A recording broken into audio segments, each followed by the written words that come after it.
ಕರ್ನಾಟಕದ ಗಡಿಗೂ ಉಂಟು ಅಯೋಧ್ಯೆ ಲಿಂಕ್. ಹೌದು, ಸೀತಾಪಹರಣ ವೇಳೆ ಲಂಕೆಗೆ ಹೊರಟಿದ್ದ ಶ್ರೀರಾಮ ದಾರಿಯಲ್ಲಿ ಎದುರಾದ ಬೃಹತ್ ಬೆಟ್ಟವನ್ನ ಬಾಣ ಹೂಡಿ ಸೀಳುವ ಮೂಲಕ ಲಂಕೆಗೆ ದಾರಿ ಮಾಡಿಕೊಂಡು ಪ್ರಯಾಣ ಬೆಳೆಸಿದ್ದ. ಚಾಮರಾಜನಗರ ಜಿಲ್ಲೆಯ ಗಡಿಭಾಗದ ತಮಿಳುನಾಡಿನ ತಾಳವಾಡಿ ಸಮೀಪ ಬಾಣ ಹೂಡಲು ಮೊಣಕಾಲು ಊರಿದ್ದ ಕುರುಹು ಶ್ರೀರಾಮನ ಪಾದದ ಗುರುತು ಹಾಗೂ ಬೆಟ್ಟ ಎರಡು ಹೋಳಾಗಿರುವ ದೃಶ್ಯಗಳನ್ನು ಈಗಲೂ ನೋಡಬಹುದು. ರಾಮರ ಪಾದ ಎಂದೇ ಹೆಸರಾಗಿರುವ ಈ ಸ್ಥಳವೀಗ ಪೂಜನೀಯವಾಗಿದೆ.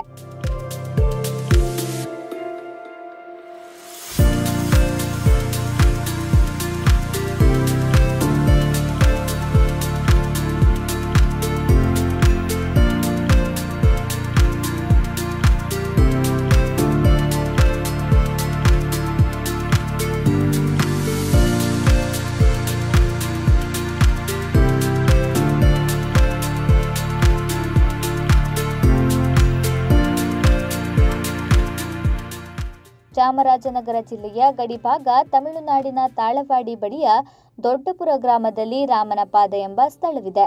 ಶ್ರೀರಾಮ ಲಂಕೆಗೆ ಹೋಗುವ ದಾರಿ ಮಧ್ಯೆ ಈ ಕಾಡಿನಲ್ಲಿ ವಾಸ್ತವ್ಯ ಮಾಡಿದ್ದ. ಶ್ರೀರಾಮನ ಪ್ರಯಾಣಕ್ಕೆ ತಲೆಮೇಲೆ ಎಂಬ ಬೆಟ್ಟ ಅಡ್ಡವಾಗಿತ್ತು. ಹಾಗಾಗಿ ಈ ಜಾಗದಲ್ಲಿ ನಿಂತು ಬೆಟ್ಟಕ್ಕೆ ಬಾಣ ಬಿಟ್ಟಿದ್ದ. ಬಂಡೆಯಲ್ಲಿ ಮೊಣಕಾಲನ್ನ ಊರಿ ಬೆಟ್ಟಕ್ಕೆ ಬಾಣ ಬಿಟ್ಟಾಗ ಬೆಟ್ಟ ಇಬ್ಬಾಗವಾಗಿತ್ತು. ನಂತರ ಈ ಮಾರ್ಗವಾಗಿ ಲಂಕೆಗೆ ಪ್ರಯಾಣ ಬೆಳೆಸಿದ ಎಂಬುದು ಭಕ್ತರ ನಂಬಿಕೆ. ಶ್ರೀರಾಮ ಮೊಣಕಾಲು ಊರಿದ ಹಾಗೂ ಪಾದದ ಕುರುಹುಗಳು ತಲೆಮಲೈ ಬೆಟ್ಟದ ಎರಡು ಹೋಳಾಗಿರುವ ದೃಶ್ಯವನ್ನು ಈಗಲೂ ಕಾಣಬಹುದು.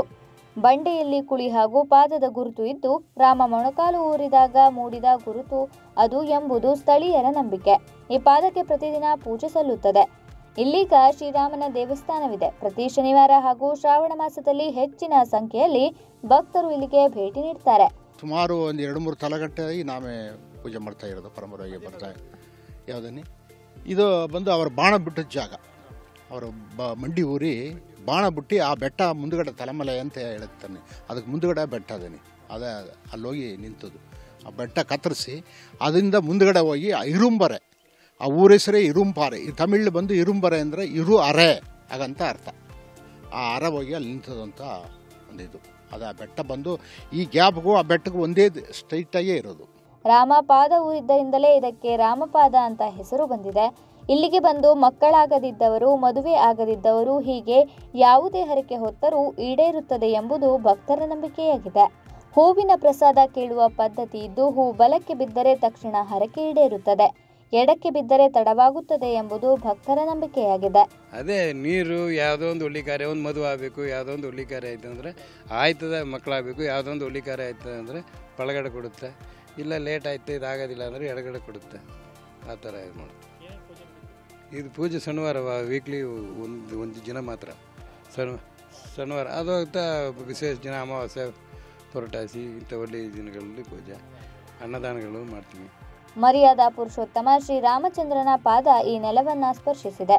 ಇಲ್ಲಿರುವ ಶ್ರೀರಾಮನ ಪಾದ ಹಾಗೂ ಮಂಡಿಯೂರಿ ಬಾಣ ಬಿಟ್ಟ ಕುರುಹು, ಬೆಟ್ಟ ಹೋಳಾಗಿರುವ ದೃಶ್ಯಗಳು ಭಕ್ತರ ಪಾಲಿಗೆ ವಿಸ್ಮಯವಾಗಿದ್ದು ಈ ಸ್ಥಳ ಪವಿತ್ರ ತಾಣವಾಗಿ ಮಾರ್ಪಟ್ಟಿದೆ.